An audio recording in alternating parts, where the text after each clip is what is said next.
Assalamualaikum warahmatullahi wabarakatuh. Kami dari kelompok 2 akan mempresentasikan hasil diskusi kelompok kami tentang kriteria pemilihan media pembelajaran dan kedudukan media pembelajaran. Namun sebelum itu, saya akan memperkenalkan anggota kelompok saya terlebih dahulu. Perkenalkan, nama saya Muhammad Dafa Ainul Yakin.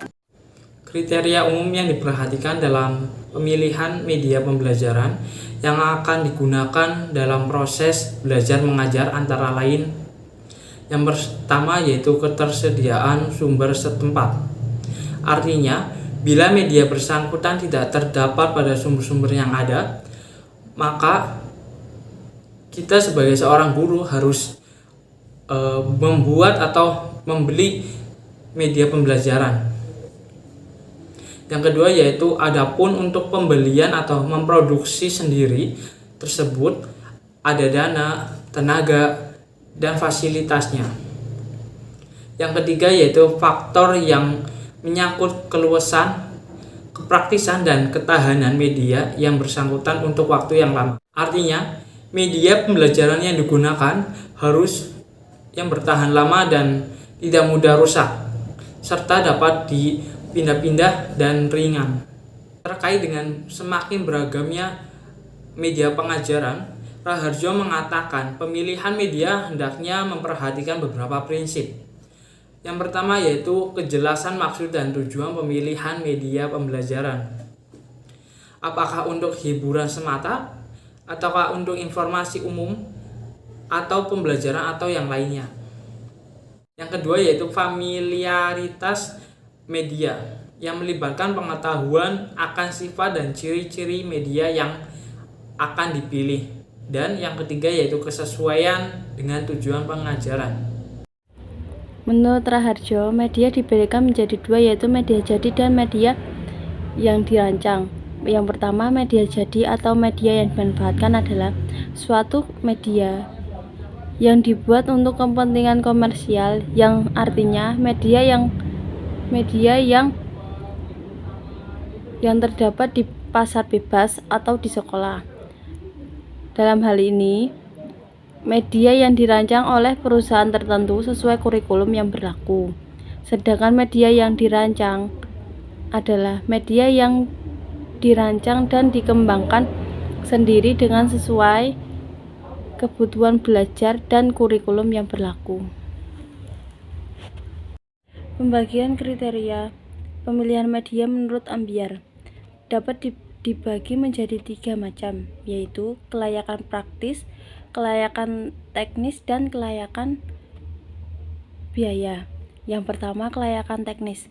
Kelayakan teknis adalah suatu praktek pemilihan media yang dilakukan atas dasar ketersediaan sarana pendukung dan media yang ada. Yang kedua, kelayakan teknis adalah suatu pemilihan yang harus memenuhi persyaratan kualitatif yang sangat memenuhi syarat untuk menunjang tujuan kegiatan belajar mengajar. Yang ketiga adalah kelayakan biaya. Kelayakan biaya adalah suatu rancangan biaya yang dikeluarkan untuk menunjang kegiatan belajar mengajar tersebut. Di sini saya akan menjelaskan tentang kriteria yang mencakup komponen dari perencanaan pembelajaran, di antaranya sebagai berikut. A. Kesesuaian dengan tujuan atau instructional goals, yaitu perlu dikaji tujuan pembelajaran apa yang ingin dicapai dalam pembelajaran. Dianalisis media yang cocok guna mencapai tujuan tersebut, dan analisis dapat diarahkan pada tujuan kognitif, afektif, dan psikomotorik. B. Kesesuaian dengan materi pembelajaran, yaitu bahan atau kajian apa yang diajarkan pada program pembelajaran tersebut. Pertimbangan lainnya dari bahan dan pokok bahasan tersebut sampai sejauh mana ke dalam yang harus dicapai. Dengan demikian, dapat dipertimbangkan media apa yang sesuai untuk penyampaian bahan tersebut. C. Kesesuaian dengan karakteristik siswa. Dalam hal ini, Media haruslah familiar dengan karakteristik siswa atau guru, yaitu mengkaji sifat-sifat dari ciri media yang akan digunakan. D. Kesesuaian dengan teori. Pemilihan media harus didasari atas kesesuaian teori. Media yang dipilih bukan karena fanatisme guru terhadap suatu media yang dianggap paling disukai dan paling bagus, namun didasarkan atas teori yang diangkat dari penelitian dan riset sehingga telah diuji validitasnya. E. Kesesuaian dengan gaya belajar siswa. Kriteria ini didasarkan atas kondisi psikologis siswa, bahkan siswa belajar dipengaruhi pula oleh gaya belajar siswa. F.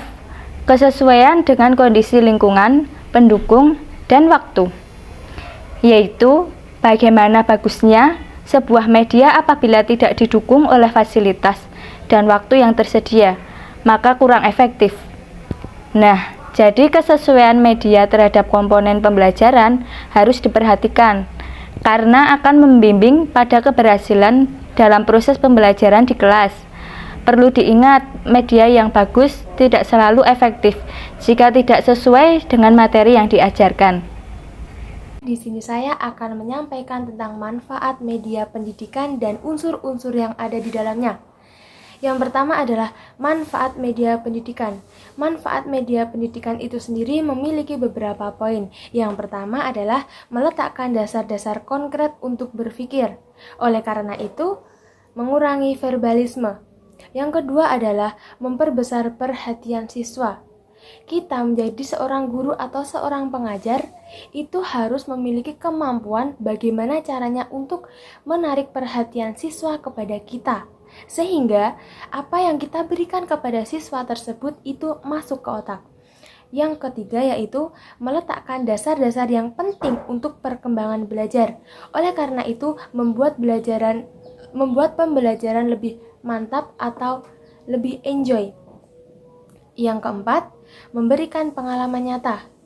Kita menjadi seorang guru harus pintar bagaimana caranya untuk memberikan pengalaman secara nyata kepada siswanya.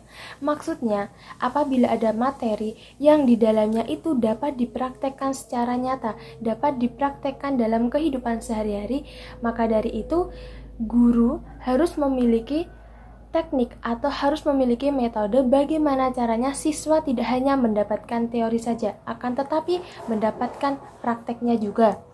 Yang selanjutnya yaitu menimbulkan pemikiran yang teratur. Di sini kita menjadi seorang guru itu harus bisa menjadikan siswa itu memiliki pemikiran yang teratur atau pemikiran yang tidak kacau. Yang keenam adalah membantu tumbuhnya pengertian yang dapat membawa perkembangan kemampuan berbahasa. Yang ketujuh, memberikan pengalaman yang tidak mudah diperoleh dengan cara lain dan membantu efisiensi serta keragaman yang lebih banyak dengan cara belajar.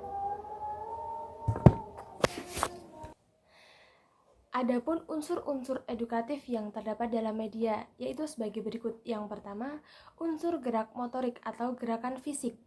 Ialah unsur yang melatih kemampuan, daya tahan, kekuatan, keterampilan, dan ketangkasan anak. Yang kedua adalah afektif atau perasaan. Biasanya dapat dilatih melalui emosional anak dengan menggunakan alat peraga secara bersama-sama. Yang ketiga, kognitif atau kecerdasan otak. Biasanya dapat dilatih dengan cara memberikan pelatihan atau memberikan soal-soal atau memberikan suatu praktek apapun itu supaya melatih ide atau kecerdasan siswa tersebut. Yang keempat, spiritual atau budi pekerti. Unsur spiritual biasanya melibatkan kehalusan, kelembutan, dan semangat terdalam dari hidup seseorang. Yang terakhir adalah keseimbangan atau kesempurnaan hidup. Ialah memiliki manfaat positif baik dalam jangka waktu pendek maupun jangka waktu panjang. Nah, selanjutnya ada kedudukan media dalam pembelajaran. Kedudukan media dalam komponen pembelajaran sangatlah penting, bahkan sejajar dengan metode pembelajaran. Karena metode yang digunakan dalam proses pembelajaran biasanya akan menuntut media apa yang dapat diintegrasikan dan dapat diadaptasikan dengan kondisi yang dihadapi. Maka, kedudukan media dalam suatu pembelajaran sangatlah penting dan menentukan. Nah, dalam proses pembelajaran terdapat tingkatan proses aktivitas yang melibatkan beberapa media pembelajaran, yaitu yang pertama, tingkat pengolahan informasi, tingkat penyampaian informasi, tingkat penerimaan informasi, dan tingkat pengolahan informasi. Selanjutnya ada juga tingkat respon dari siswa, tingkat diagnosis dari guru, tingkat penilaian, dan tingkat penyampaian hasil. Terjadi pengalaman belajar yang bermakna ini tidak terlepas dari peran media, terutama dari kedudukan dan fungsinya. Kegunaan media pembelajaran. 1. Memperjelas pesan. Jadi dimaksud dengan memperjelas pesan di sini adalah agar tidak terlalu verbalis. 2. Mengatasi keterbatasan ruang, waktu, tenaga, dan daya indera. 3. Menimbulkan gairah belajar, yaitu interaksi lebih langsung antara murid dengan sumber belajar. 4. Memungkinkan anak belajar mandiri agar sesuai dengan bakat dan kemampuan visual orito dan kinestetiknya. 5. Memberi rangsangan yang sama. Yang dimaksud dengan memberi rangsangan yang sama di sini yaitu mempersamakan pengalaman dan menimbulkan persepsi yang sama. Peran media dalam proses pembelajaran. 1. Alat untuk memperjelas bahan pembelajaran merupakan suatu alat yang dipakai untuk dapat membantu dalam proses belajar mengajar yang berperan besar sebagai pendukung dalam kegiatan belajar mengajar yang dilakukan oleh pengajar atau guru. 2. Alat untuk mengangkat atau menimbulkan persoalan ini dikaji lebih lanjut dan dipecahkan oleh para peserta didik dalam proses belajarnya. 3. Sumber belajar bagi siswa. Artinya, media tersebut adalah bahan-bahan yang harus dipelajari para peserta didik baik secara individual maupun kelompok. 4. Media dapat digunakan untuk keperluan pembelajaran baik secara klasikal maupun individual. 5. Melalui penggunaan media, siswa dapat terlibat langsung dengan materi yang sedang dipelajari, misalnya penggunaan benda nyata dan memberikan pengalaman belajar learning experiences yang sesungguhnya kepada siswa. Sekian presentasi dari kelompok saya. Mohon maaf jika ada kesalahan maupun kekurangan. Saya akhiri. Wassalamualaikum warahmatullahi wabarakatuh.